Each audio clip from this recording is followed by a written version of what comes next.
Hello everyone, I'm Heather. I'm back for a really quick video, and I say that because this one will actually be quick, I swear it. This is basically just a lockdown book haul. So all of the books that I've acquired in this second lockdown period, like from Christmas to sort of now-ish, they're starting to sort of open things up a little bit more. I can smell it in the air, and they have stated specifically that April 12th will be when all the shops can open again. So we can go to the beach now, and we can go a bit out and have like a bit of a drinky drink with mates in the park now. Basically, I can smell it in the air, and potentially any other book that I get from now will be at an actual bookstore and not in any of the weird places that I get books at the minute in lockdown, like the Book Hut or like weird online offers, or through friends who feel sad for me and just send them to me. Like, you know, no more unconventional book hauls, okay? Just straight up going to the bookstore for a thing and coming home. What? Okay, so the first one I have in my mind now after watching Sarah, your true self, talk about finishing series. Like, I think she got it off someone else, but I can only remember watching her one about it where she'd sort of written down all of the series, like the book series that she started but hadn't finished. So I thought, oh, I'll just go through and see about mine, and I found loads of them, and loads of them are like mystery series or like police things. Bert at Your True Self is doing like a year of crime, which is going to be loads of crime. So I feel like I should do that as well. Maybe like next year, or just have like a month of crime, or like a half a year of crime, or whatever, and just knock out loads of these series. So I've been building up my empire of the Tony Hillerman books. I feel like that's the one I'm going to knock out first of all.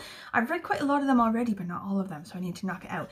This particular one, it's like the idea of the Tony Hillerman novels, the like Leaphorn and Chi. It's like this detective Leaphorn and detective Chi, and they're police on the Navajo native reservation, and they solve real life crimes for real life things that happen, but it always has like this sort of air of the supernatural about it, sort of like Navajo legends and things sort of going on in the background. It ends up not really like the answer to what has happened. It never really is that, but it has like an air of potentially being that, or like flavored by that. And I really love that. So one of them is The Blessing Way. Homicide is always an abomination, but there's something exceptionally disturbing about the victim discovered in a high, lonely place, a corpse with a mouthful of sand, abandoned at a crime scene, seemingly devoid of tracks or useful clues. Though it goes against his better judgment, Navajo Tribal Police Lieutenant Joe Leaphorn cannot help but suspect a hint of the supernatural. There's a palpable evil in the air, and Leaphorn's pursuit of a wolf witch is leading him where even the bravest men fear, on a chilling trail that winds perilously between mysticism and murder. Guys, I love that shit. So the next one I heard off of Karen Evans. She was saying, like, I don't even think it was on her channel, maybe it was, and she was just sort of texting me to say this is going to be a book that you would love, and yeah, so I got it immediately. So it's a graphic novel, right, called My Friend Dahmer by Derf. Backderf? That can't be his actual name. Is that his name? I don't know. Anyway, so this guy, he's like a journalist, or like a cartoon journalist or something like that, and he grew up with Jeffrey Dahmer, the serial killer. So it's sort of basically a story about sort of what he remembers of growing up with Jeffrey Dahmer, the serial killer. It's a sympathetic portrait of a disturbed young man. Loves. Okay, next one. I've just seen this like a million places on BookTube. I can't even tell you specifically where because it was 46,000 places, and in the end I just died and had to get it because it looks so good. So this one is Lilly King, Writers and Lovers. So the idea is this woman, she's like 31 and she's a writer. She's trying to write a book. Her life is sort of falling apart, or like it's stalled. She hasn't really gone anywhere with her life. Her book isn't really coming along. And then she meets a man, and then she meets another man, and it's like a sort of love triangle. Like, they're both amazing, but I don't know, she can't decide, and she's also trying to write this book. And anyway, I've heard a million great things about it. I'm super excited to get to that one. Okay, so this one, I can't remember if I heard about this one on NPR or The Guardian again. Like, I'm really getting into like the Guardian culture section, or like the books that The Guardian says are good, because I'm finding that they are actually really good. This one's called Good Citizens Need Not Fear, Maria Reva. So the idea of this one is it's 1980s Ukraine, and it's a bunch of stories all sort of linked together by all these people who live in a single tower block, like a Soviet like apartment flats block, and it's just a million different stories of all the people that live there, and sort of like quite Soviet things and like quite heartwarming things. I think like this guy in a review I found mentioned a guy who's told that the apartment that he lives in that has bad heating doesn't exist. Like really sort of like red tape type things that you sort of, I don't know, associate with 1980s and with sort of Soviet things. Just like really absurd, like Kafkaesque type things. I'm really excited about that one. The next one is like basically a biography about George Washington. And I know that sounds super boring, but I'm kind of into it already. I don't really need any reason to read a biography about George Washington because I feel like that would be good anyway. But this one was on the NPR Book Concierge, You Never Forget Your First by Alexis Coe. And basically it's the first biography of George Washington written by a woman in like 100 years or over 100 years, and sort of all of the themes that men put in their biographies about him are like really like manly themes, like focusing on his manliness, you know, and his like sexual conquests, and you know, like it just like is written in a way that like focuses on his like, you know, his prestige and just stupid stuff like that. Whereas this has like in the thing that I read about on NPR, it said that it has distinctly sort of female look into it, you know, sort of focusing on things that haven't really been focused on in his biographies in ages, you know, so I'm pretty excited about that. Okay, so the next three are ones that I bought at Smith's when I sort of ended up running into my friend there. Like I was there for something and she was there for something, and we sort of bumped into each other, and it had like a bit of an impromptu like book buying spree like with each other. Okay, so the first one is Julian Barnes, The Noise of Time. So I got this one just because basically I've heard it's also good. So I loved his Sense of an Ending, I think is the name of the one that I read that I really liked. And I sort of realised that he's an amazing author and I sort of want to read everything that he's ever written, but I haven't really gotten around to it and I haven't sort of like started collecting his stuff. So this is the first one. This is the next one I'm going to do, I think. In May 1937, a man in his early 30s waits by the lift of a Leningrad apartment block. He waits all through the night, expecting to be taken away to the big house. Any celebrity he has known in the previous decade is no use to him now, and few who are taken to the big house ever return. So it's like the idea of this composer, I think, and he's hated by Stalin, or he gets on the wrong side of Stalin for some reason, and then he sort of like gets these interviews with the KGB or whatever, and he starts to sort of think, oh no, you know, I'm next, I'm going to disappear in the night. I don't really know anything else about it other than that, but I'm excited. Okay, so the next one I wanted for ages, but I haven't really sort of encountered it. And this one I found on sale, so I was like, yeah, I might as well get that. It's The Bloody Chamber by Angela Carter. So I heard about this, I think when I was a teenager maybe, or sort of like just out of uni or something like that. And it's basically, I think, fairy tales that you know and love, but like with a really dark twist, you know, it's like dark fairy tales or something like that. And Angela Carter is, you know, legendary in her sort of like dark fairy tale-ness, and I'm pretty excited to get to it. It's just a bunch of like little stories and they're sort of famous for being awesome.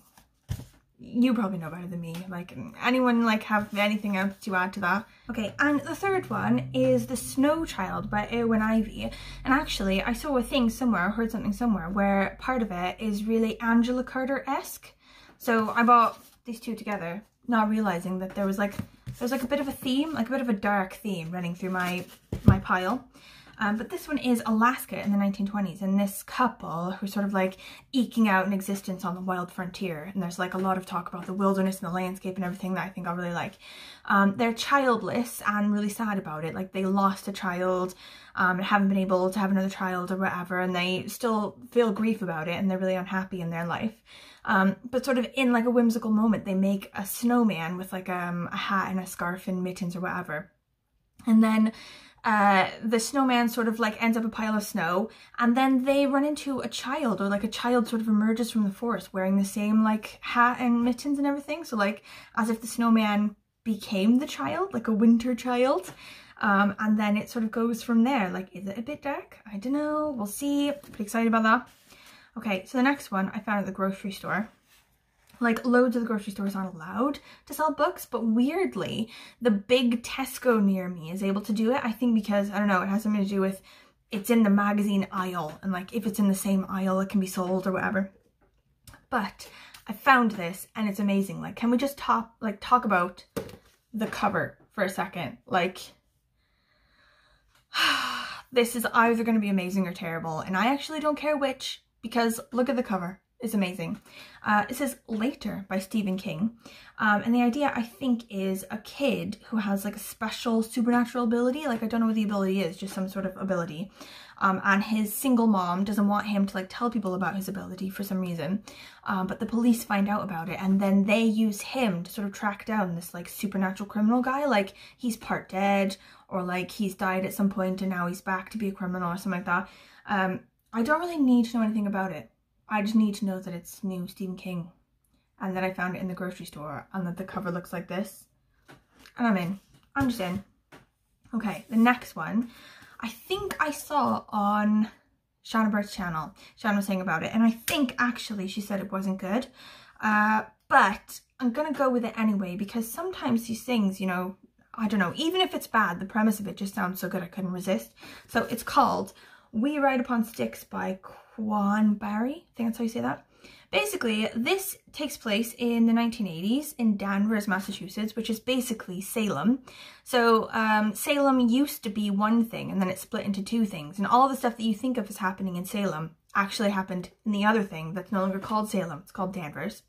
So this takes place there, and it's in the 1980s, and it's to do with ice hockey or something like that. And also potentially witchcraft. Hockey and witchcraft in Salem. Like, please. Yes, of course. I know it's potentially bad, but I'm willing to give it a shot because it sounds amazing. Okay, the next one. The Viscount Who Loved Me. Yes, folks. Thank you. No judgments, please. Bridgerton is what this is. So I read the first one. Like, anyone doesn't know what Bridgerton is. It's a very good show on Netflix with a lot of good sexiness, and it takes place sort of Regency England.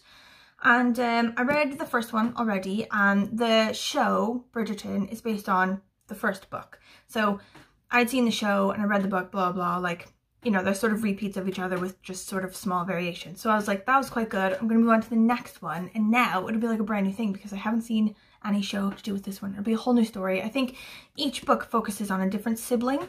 So we won't even see really the people from the first book, which is exciting. Okay. Getting close to the end, I promise. Next one is for the 90s book club, my so-called book club, Bert's thing. And it is The Coldest Winter Ever, Sister Souljah. So we were able to vote on which one we wanted. And I voted for this one because it's part of my sort of like ongoing, partially abandoned project of reading all of the Great American Reads books. So ages ago, when sort of the Great American Reads thing first came out, I was like, holy shit, yes, I'm going to read all of these. I've read loads of them already, which means that, you know, it's like a good list. Like, if I've already read loads of them and loved them, and those were my favorites, it's then a good representation of, like, you know, the favorite books of Americans, and I should read the whole list. So this one was on it, so I wanted to read it for ages, and now for the 90s book club I can do it and discuss. I'm so excited. Also, Sister Souljah, she has a new one out. Like, I think it's a sequel, even though this one came out like 20 years ago. So just randomly, she's coming out with a new one, and apparently it's really good. So I'm so excited. Okay, last one, I promise. But it's a biggie, and I feel like it's gonna be really good, even though I don't really know anything about it. I just have a sense. I have a sense, okay? So it's called Plain Bad Heroines by Emily M. Danfort. And what happened with this one is, Shan, at my story time, we were randomly texting about some stuff, and she just sort of sent me a picture of it and was like, this is amazing, you should get it right now. So I did. I feel like when it's late at night and I've been drinking, and someone who, you know, I trust their knowledge of something, and if they say to sort of do it, I feel like I should just do it. And then it came the next day, basically, before I knew anything about it. But I have since read the inside flap and a couple of reviews, and now I'm super excited. I reckon it's going to be amazing. So from what I can tell, the idea is there's these two girls in like the 1900s at this girls' school who sort of fall in love or whatever, and they're found dead in the woods later, and then a couple other people are found dead as well afterwards. And now, in modern time, after they've closed the school, like they had to close the school because of all these murders, as you will, now they're going to do a movie about it. So they've opened the building back up, and all these actresses and everything are going to come and start playing these girls to do the movie. But then I guess the murders start back up, or like there's some hauntings going on or something like that. I'm super excited. That was gonna be super good. Okay, that's the end. I feel like that was quick, right? I feel like that was quick. I don't know how long that was, but I have a good feeling about it. Anyway, if you know anything about these books, if you've read them, if you love them, if you hated them, if you want to read them, if you've read ones that are similar to it, blah, blah, blah, and you have anything to say, please let me know. I'll live for the comments, love a good chat down the bottom, and I will see you next time. Bye!